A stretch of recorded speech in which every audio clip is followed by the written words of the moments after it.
जय सिया राम। तो कल तक हमने अपने प्यारे कथा रसिक श्री सीताराम जी को श्रवण कराया कि किशोरी जी कितनी कितनी लीला अनुभव कराती इन्हें। आपके संकल्प मात्र से पुजारी जी को अपनी श्वास चल रही है ये अनुभव कराती, आपकी पत्नी की पीड़ा हर लेती, खूब कृपा करती। कभी भैया भैया कह के आपके हृदय से लग जाते स्वरूप सरकार, कभी आपकी गोद में बैठ जाते, खूब प्रेम लौटाती किशोरी जी अपने बड़े भाई पर। ऐसे ही एक बार इनके एक भक्त थे जो ठाकुर जी के यहाँ झाड़ू सेवा आदि किया करते थे, खूब गुरु निष्ठ थे, लेकिन उनका नाम था साधु भाई। नाम के गृहस्थ थे लेकिन हृदय में उनके भी भक्ति भाव पूर्ण था। एक बार आपके दर्शन करने आए, आते आते खूब रात्रि हो गई, ठाकुर जी का शयन हो गया मंदिर में। लेकिन जब आप आए तो आपने देखा मंदिर खुला है, किशोरी जी अपने पूर्ण श्रृंगार में विराजित है। आप बड़े हैरान हुए कि इतनी रात्रि हो गई और ठाकुर जी का शयन नहीं हुआ। उनके वस्त्र आभूषण भी सूक्ष्म वाले नहीं धारण कराए गए, रात्रि वाले। बड़े इन्होंने तो वस्त्र आभूषण धारण किए हुए, ऐसे कैसे हो गया? सेवा में त्रुटि कैसे हो गई? तुरंत उन्होंने आवाज लगाई गुरु माँ को, अर्थात श्री रामहर्षण दास जी महाराज की पत्नी को, कि मैया मैया देखिए, मंदिर तो अभी तक खुला हुआ है, किशोरी जी तो इतने भारी आभूषण धारण करके बैठी हुई हैं। आज शयन नहीं हुआ, लग रहा है पुजारी जी ने शयन नहीं करवाया। तब तो उनकी गुरुमा तुरंत आई, लेकिन जब आई तो देखा कि शयन तो हो गया, मंदिर तो बंद है। कहा, अरे क्या कह रही हो, देखो मंदिर तो बंद है। पुनः जब उन्होंने देखा तो सच में मंदिर बंद था। लेकिन गुरु निष्ठा का प्रभाव, ठाकुर जी की कृपा का ऐसा प्रभाव हुआ था कि आज साक्षात किशोरी जी ने दर्शन दिए थे, दिव्य स्वरूप में दर्शन दिए थे।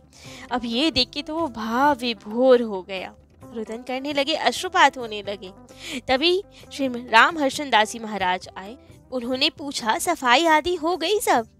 तब तो अश्रुपात करते करते साधु भाई उनके चरणों में गिर पड़े और कहा, गुरुदेव आज आपकी कृपा से हमें तो सरकार के अद्भुत दर्शन प्राप्त हुए। पूछा उन्होंने क्या हुआ? रामहर्षण दास जी महाराज को सब उनके भक्तजन सरकार कहा करते थे, तो उस साधु भाई ने बताया, सरकार के द्वार का ये झाड़ूदार आज धन्य हो गया है प्रभु। इस घोर कलिकाल में त्रेता युग प्रकट हो गया है, आपकी कृपा से स्वयं श्री किशोरी जी ने मुझे दर्शन दिए हैं। अब मैं साधु भाई नहीं रह गया, किशोरी जी का पुत्र बन चुका हूँ, वे मेरी माता हो गई हैं। तो ऐसे खूब चमत्कार होते थे आपकी कृपा से भक्तों के साथ। एक बार तो भोजन भंडारा था, खूब वृहद भंडारा, लेकिन इतने लोग आ गए कि भोजन सामग्री कम पड़ने लगी। सब लोग घबरा गए कि कैसे होगा। तब आपने कहा, चिंता ना करो, जो कुछ है सब पे वस्त्र डाल दिया और कहा, बस परुसाई करो, वस्त्र मत हटाना। वस्त्र हटा नहीं और भोजन कम पड़ा नहीं। खूब आनंद से सबने पाया, खूब आनंद से भंडारा हुआ। एक बार तो पौड़ी ग्राम के बाहर आप खुजराव नाम की जगह में समैया कर रहे थे, जहाँ मिथिला विहारी कुंज था। वहीं मंदिर में समैया की पूर्ण आहुति जब हुई तो आप मंदिर के जगमोहन में जाके विश्राम को चले गए, वहीं पहुंच गए। प्रातःकाल होने से कुछ देर पहले ही आपको एक स्वप्न आया, जिसमें आपने देखा कि मंदिर के पीछे आप टहल रहे हैं और वहीं एक बड़े से आम के पेड़ के नीचे एक दिव्य संत बैठे हुए हैं। बड़े दिव्य स्वरूप है, बड़ी जटाएं खूब लंबे हैं, ऐसा लगता ही नहीं कि इस युग के हैं। जैसे पुराने पुराने युग के, सतयुग के, त्रेता के संत बहुत लंबे हुआ करते थे, वैसे ही दिव्य स्वरूप था उनका।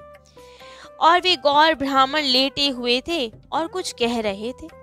जब सुना तो पता चला कि एक श्लोक बोल रहे हैं, कह रहे हैं, रामहर्षण इति ख्यातो रामचंद्रस्य श्लाघः ज्ञान वैराग्ये प्रेमत्यो भविष्यति कलियुगे। अर्थात श्री रामहर्षण नाम के रामचंद्र जी के साले ज्ञान वैराग्य से भरपूर कलियुग में पैदा होंगे। अब जब ये श्लोक सुना, उन्होंने बाद में ढूंढा भी स्वप्न से जगने के बाद कि क्या हुआ, कहाँ लिखा है ये श्लोक। पुराण आदि में तो कहीं नहीं मिला। लेकिन कुछ समय बाद जब अनुमान लगाया तो पता चला कि इतने दिव्य संत स्वरूप थे कि अवश्य ही वे भोले बाबा स्वयं थे और भविष्य के बारे में आपको बता रहे थे। आपके भावों की जागृति कर रहे थे। बता रहे थे कि आप ही हैं वे जो राम जी के साले हैं। भविष्य जैसा है वो प्रत्यक्ष आज करके दिखा रहे थे। उसका बोध श्री राम हर्षण दास जी को बता रहे थे। ऐसा हुआ भी। वैराग्य वेश आपने धारण किया भी। एक बार अयोध्या जी में आप वासुदेव घाट पे विराजमान थे। आसपास खूब सुंदर बालू थी, भजन कीर्तन चल रहा था, सब और सीताराम नाम धुनी छा रही थी। तभी तपसी बाबा की छावनी से कुछ संत आए और छावनी से माता सरयू के लिए पारस लेकर आते थे, भोग लगाने के लिए थाली लाते थे। तब नित्य प्रति तपसी बाबा की छावनी से सरयू मैया के लिए भोग आता था जो उन्हें पधराया जाता था।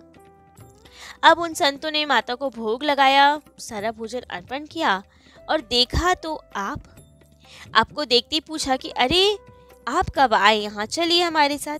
तपसी बाबा की छावनी ज्यादा दूर नहीं है, पास में ही है रामकुंज से। तो आग्रह पूर्वक उन्हें सरयू जी से रामकुंज ले आए। वहाँ श्री अखिलेश्वर दास जी बैठे थे जो आपको देखते ही खूब प्रसन्न हुए। जानते थे आपको कि बेशक आप गृहस्थ जीवन में है लेकिन हृदय में कितना वैराग्य है। पास बिठाया, कुशल क्षेम पूछा और कुशल क्षेम पूछते ही आपके अश्रुपात होने लगे। बोल ही नहीं पाए कुछ। पूछा आपसे कि क्या हुआ, सब घर गृहस्थी में कुशल है, समाचार पूछे। जानते तो थे कि घर में फंसे हुए हैं लेकिन मन तो अयोध्या जी ही रहता है आपका। कहा कोई बात नहीं, चिंता ना करो, यही निवास करो। खूब प्रेम से अब वे वहीं रामकुंज में रहने लगे। कई दिन रहते हुए एक समय की बात, आप कनक भवन की ओर जा रहे थे दर्शन करने। मन में राम जी का चिंतन चल रहा था, जानकी मैया का चिंतन चल रहा था, अश्रुपात हो रहे थे। सतत नाम में ही डूबे रहते थे तो सदा इनका अश्रुपात होते ही रहते थे। आंखों से अश्रु धारा बहती ही रहती थी आपकी। तो अश्रु बहाते हुए कनक भवन की ओर जा रहे थे। तभी हनुमानगढ़ी से कुछ आगे बढ़े ही थे कि अचानक एक बहुत बड़ा सा बंदर आपके सामने कूद के आ गया।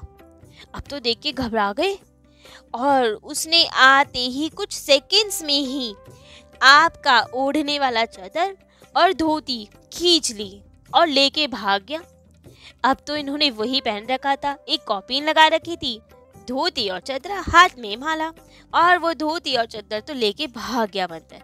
अब तो मात्र कॉपीन रह गई और माला रह गई। अब श्री राम हर्षण दास जी कॉपीन तो साधुओं की तरह ही लगाते थे, अर्थात लंगोटी, और चद्दर और धोती गृहस्थ के जैसे पहनते थे। लेकिन अब जब चद्दर और धोती ही हट गई तो बिल्कुल विरक्त साधु जैसे लगने लगे, मात्र शरीर पे कॉपीन और हाथ में माला।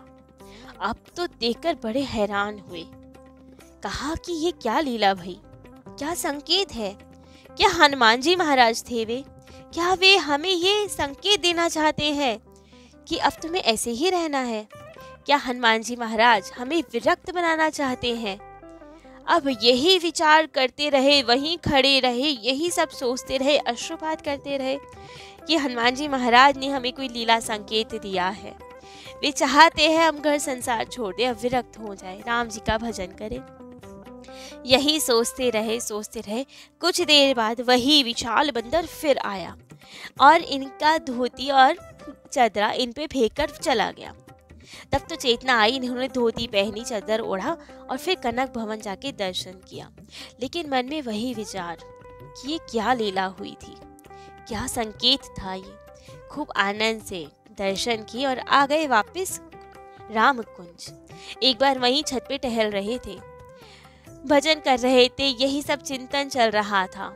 यही लीला मन में बार बार उठ रही थी कि क्या हनुमान जी महाराज ने संकेत दिया है, क्या करना चाहिए हमें। भजन कर रहे थे, तभी कुछ संत उन्हें देख रहे थे, थोड़े दूर थे। तभी एक और लीला घटित हुई। हनुमान जी महाराज ने एक और कृपा की, अद्भुत घटना घटी। एक बड़ा सा बंदर आया इनके पीछे और अपना दाहिना हाथ आपके सर पर रखा और बायां हाथ आपकी पीठ पे रखा, मानो आशीर्वाद दे रहे हो। और कुछ देर बाद वहां से चला गया। भजन करते हुए अब एक बंदर ने हाथ सर पे रखा तो और भाव विभोर हो गए।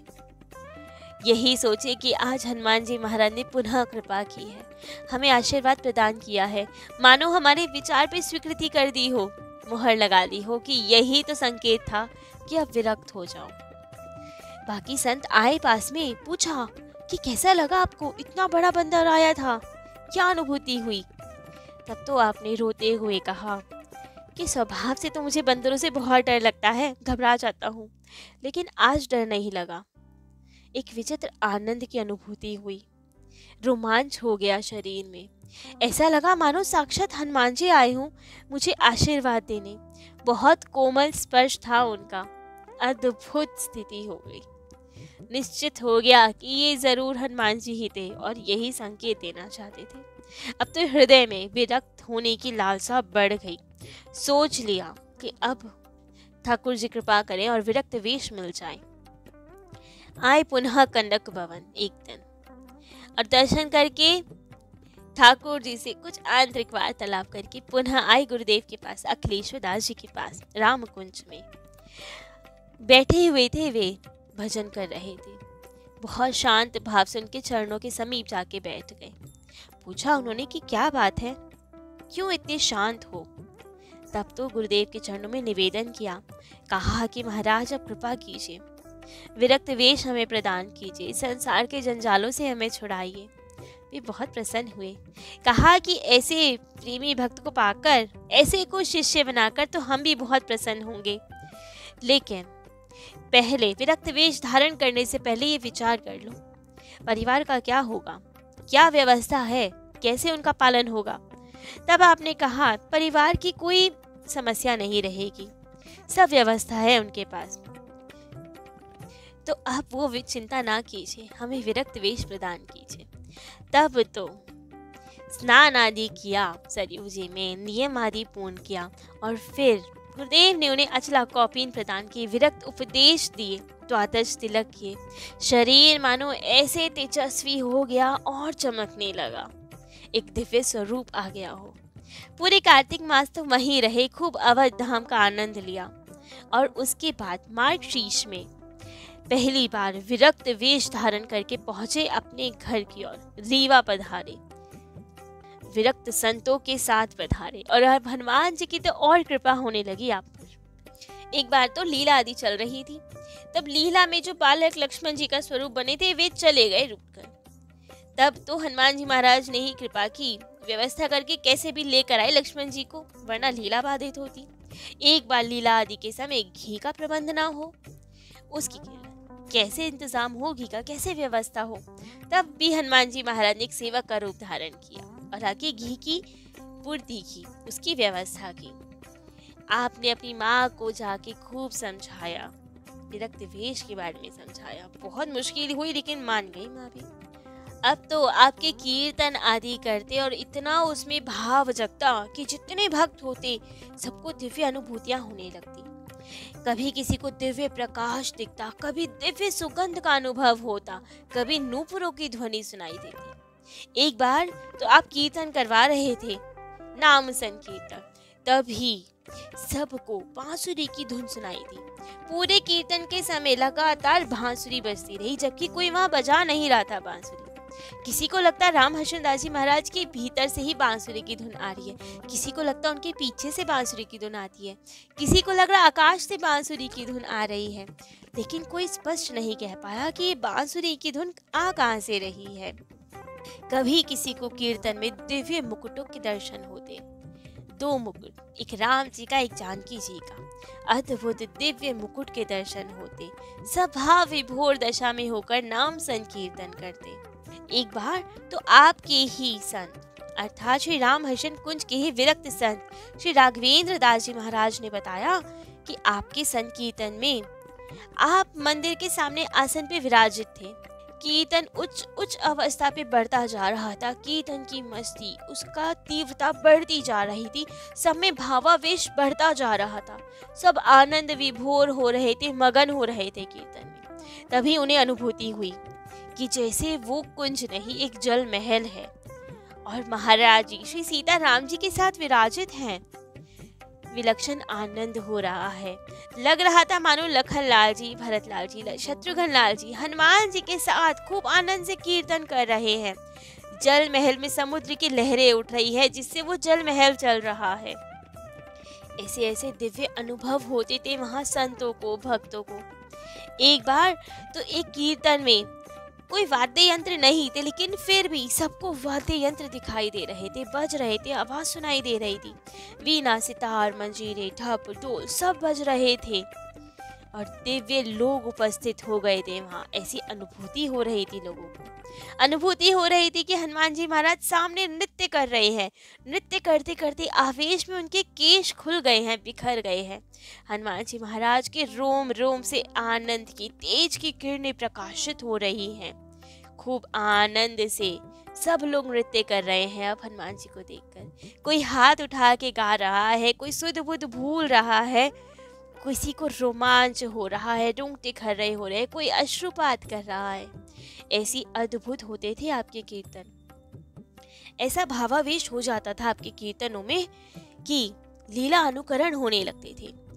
कोई भक्तिमती मीराबाई जी जैसे एक तरह लेकर नृत्य करती थी, कोई करमेती बाई जैसे रुदन करने लगती थी, कोई कभी होली की लीला उत्सव होने लगता था, कभी शरद पूर्णिमा का उत्सव होने लगता था। एक बार तो खूब आनंद से शरद पूर्णिमा का रास उत्सव किया।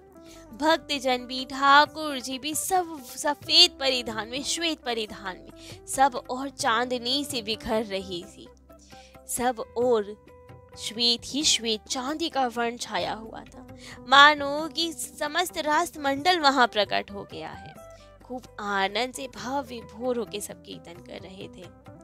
तो ऐसे अद्भुत होते थे आपके कीर्तन। ऐसा ही एक अलौकिक कीर्तन आपने चित्रकूट में भी किया था।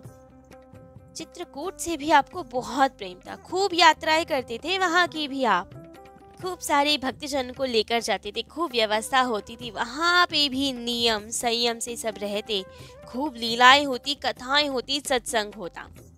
लेकिन वहां क्या क्या चमत्कार हुए, क्या क्या अनुभव हुए, ये सब हम अपने प्यारे कथा रसिक श्री सीताराम जी को कल श्रवण कराएंगे।